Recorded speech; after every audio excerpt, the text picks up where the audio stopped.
Hello, my name is Benjamin Tan, and I'm the Securities and Education course, i.e. the SEC co-lead lecturer. SEC is student-led course run by the Investment Society, and welcome to the SEC Winter Special, which is the 20-minute condensed bite-sized version of the lecture for you to brush up on your knowledge in the winter holiday. Hello, my name is Sebastian Stewart, and I'm the co-lead lecturer along with Ben. The SEC is a finance lecture series based on the CFA Level 1, covering a range of topics ranging from equities to real estate to FX and many more. This lecture series is ideal for beginners as well as advanced and intermediate students. We hope you enjoy listening to the podcast as much as we enjoyed delivering the lectures. Thank you for all those who attended the course this year. We had a record level of registration and hope to welcome more of you next year. Hello everyone, welcome back to the SEC Winter Special Crash Course. My name is Jay and I'm currently in my final year doing my Masters in Physics at Imperial. Last summer, I had the wonderful opportunity to do a summer internship with the FX and commodities desks at BNP Paribas, where I'll be returning at the end of the year. So hopefully I can share some of my learnings with you today. In this episode, we're tackling a topic that affects us all, foreign exchange. Hello everyone, welcome back to the SEC Winter Special Crash Course. My name is Jay and in this episode we're tackling a topic that affects us all. Today we're covering the FX portion of the SEC course.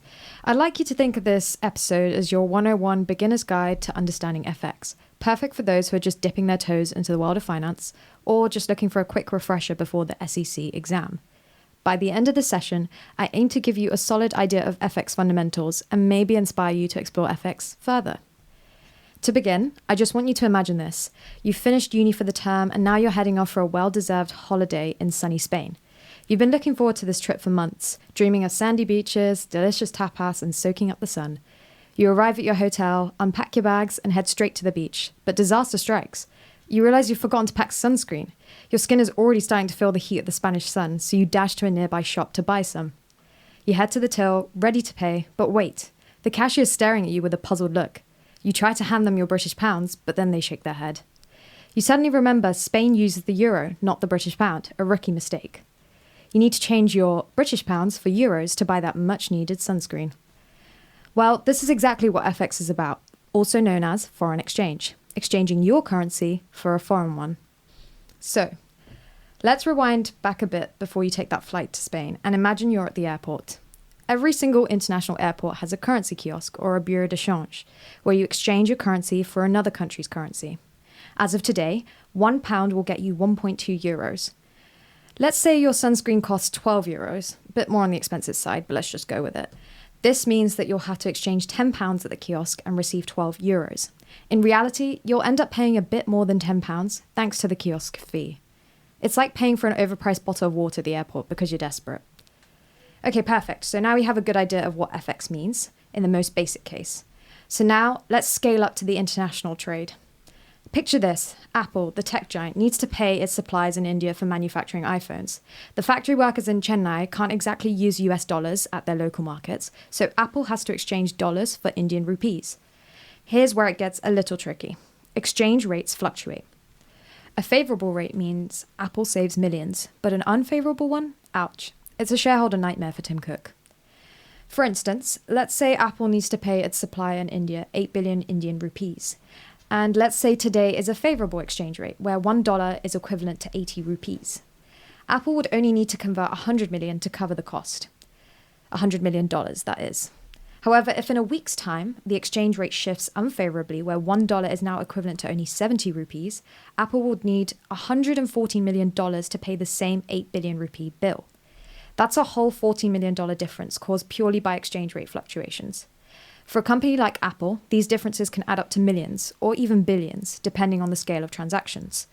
This is why managing FX risks is critical for multinational businesses. I've mentioned two currency pairings so far, the euro pound and the dollar rupee. This first currency in a pairing is called the base, and the second is called the quote. When you search the pound euro or the dollar rupee online, you'll probably just see one number. This is the price of the quote for 1 unit of the base currency. I'll say it again. This is the price of the quote to get 1 unit of the base currency. Also, notice how I've said them in a specific order and not just pound euro or rupee dollar. This is because of currency rankings, also known as the majors. When comparing the euro to the pound, the euro appears higher on this list. If you're not familiar with the majors, I definitely recommend pausing this right now and searching it up. It's all convention. Essentially, the higher ranked currency in a pairing will be the base, and the other currency will be the quote. You'll probably notice that there are only 7 currencies on this list, and the rupee is nowhere to be found. That is because the rupee is known as an exotic currency. This includes other currencies like the Chinese yuan or the Russian ruble. Why are they called exotic? Well, because they're not as commonly traded or held globally compared to the majors like the dollar or the euro. Factors such as geopolitical risks and market instability contribute to their exotic status. So, another key difference is liquidity. Major currencies like the dollar or the euro are traded in high volumes, meaning there's always plenty of buyers and sellers, which keep the transaction costs low. In contrast, exotic currencies like the rupee or the ruble have far lower trading volumes, resulting in wider bid-ask spreads. Now, when I say this phrase, I mean that the spread between the price of a buyer who's willing to buy and the price of a seller who's willing to sell is much wider in an exotic currency compared to a major currency like the euro or the pound. I definitely searched this up just to refresh your knowledge on it, as it was mentioned in previous lectures. But it also essentially means that the market is much less liquid than a major market. This is exactly what makes trading exotics more expensive and often riskier compared to the majors.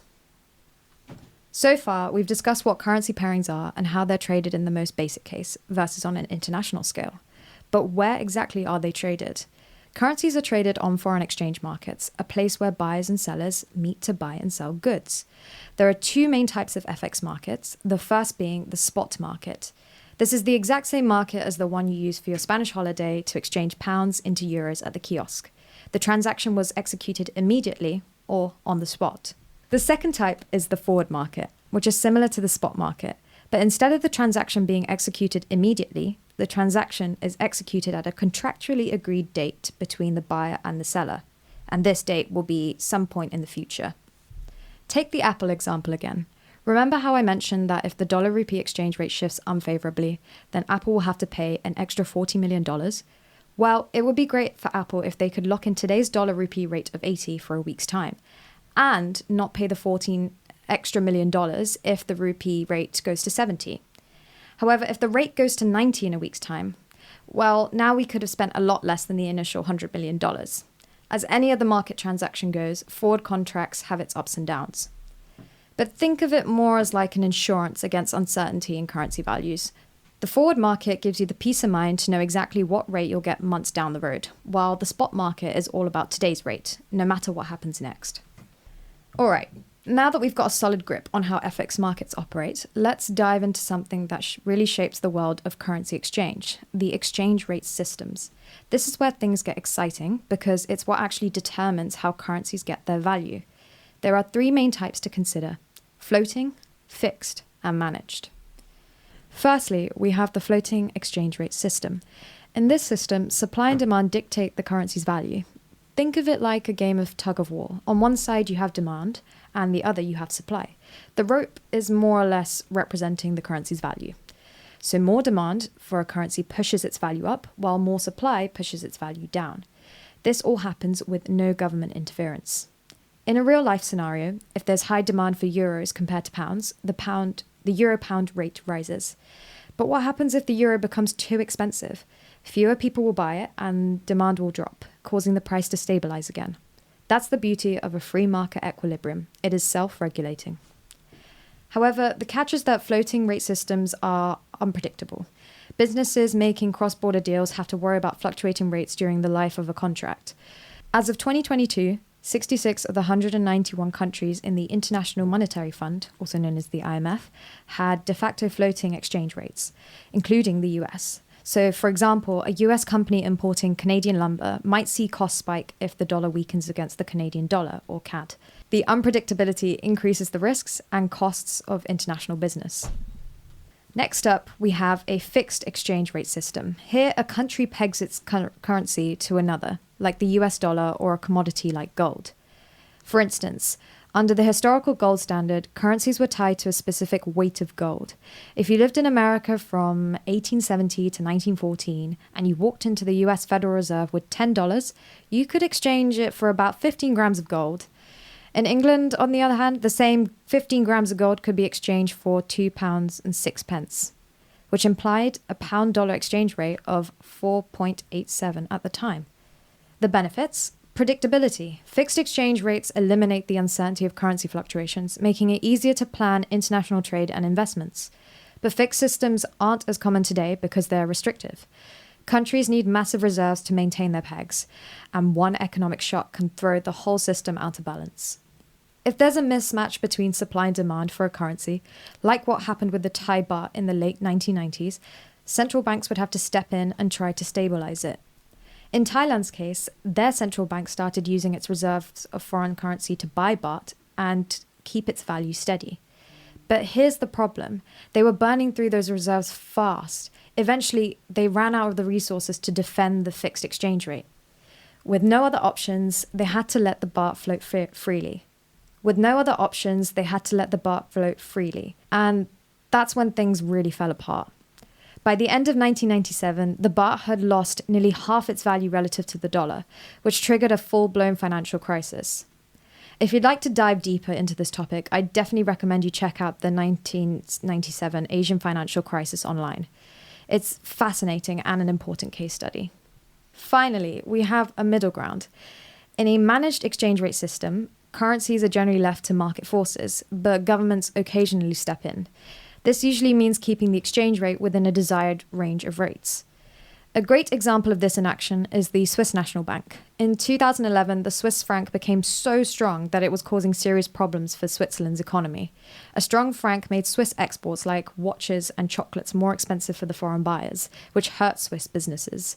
To address this, the SNB implemented a cap or a floor on the franc's exchange rate against the euro, ensuring it wouldn't rise above 1.2 francs per euro. As a result, the SNB intervened in the currency market by selling francs and buying euros whenever the franc started to strengthen too much. By increasing the supply of francs, they kept this value under control, and for years this strategy worked to stabilize the franc and protect Switzerland's economy. However, in 2015, the SNB abruptly abandoned this cap, citing unsustainable costs of intervention.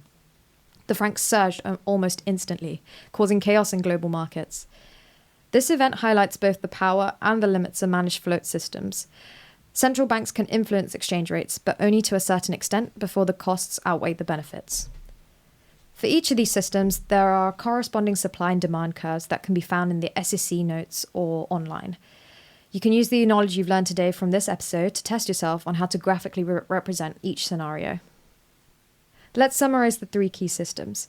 In a floating rate system, exchange rates are determined purely by demand and supply with no government intervention. In a fixed exchange rate system, exchange rates are kept constant through government policies, as seen in systems like the gold standard. In a managed float system, exchange rates are mainly determined by demand and supply, just like a floating system, but the government or central bank step in as the buyer or seller of currency to influence rates and prevent major swings. Alright, so that leads us nicely on to the key takeaways and learnings from today's episode. Firstly, we discussed how FX, or foreign exchange, is all about exchanging one currency for another, whether it's for your vacation or big international business transactions. It's something that impacts us all. When we talk about currency pairs, the first currency in the pair is called the base, and the second is called the quote. Major currencies like the US dollar are highly liquid, meaning they're traded in large volumes. Exotic currencies like the rupee are less liquid, meaning they don't trade as much, but they usually come with higher transaction costs. We also discussed the two main types of FX markets. In the spot market, transactions happen immediately, on the spot. In the forward market, things are a little different, and you can lock in exchange rates for future transactions, helping businesses manage uncertainty and protect themselves from exchange rate fluctuations. Finally, we explored exchange rate systems. In a floating system, currency values are driven purely by supply and demand, with no government intervention. A fixed system means that governments peg their currency to another currency or a commodity like gold. And in a managed system, most of the time, market forces control the exchange rate, but governments can step in to occasionally stabilize things when needed. And that's a wrap on today's FX crash course. So the next time you're at the airport, you'll definitely remember to exchange your pounds into euros to buy that sunscreen. And let's be honest, maybe you'll also know how to avoid getting scammed by the Bureau de Change. So keep your wallet safe, your skin protected, and your FX game strong. Thanks for tuning in. And finally, next time you're at the kiosk, you'll be the one getting the best deal, not the bureau de change. Until next time.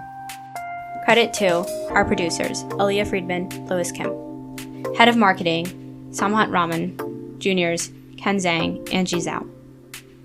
Head of Scriptwriting, Alfred Choi. Juniors, Aditya Muthakumar, Kwan Lin. Head Liaison, Lucrezia Poloni. Junior, Ekaterina Vitor. Head of Audio, Isaac Chu. Junior, Cyrus Lee. Head of Sponsorship, Sami Liu and Vladimir Dmitriev. Juniors, Leo Lee, Jamila Tabet, Utkarsh Jetli.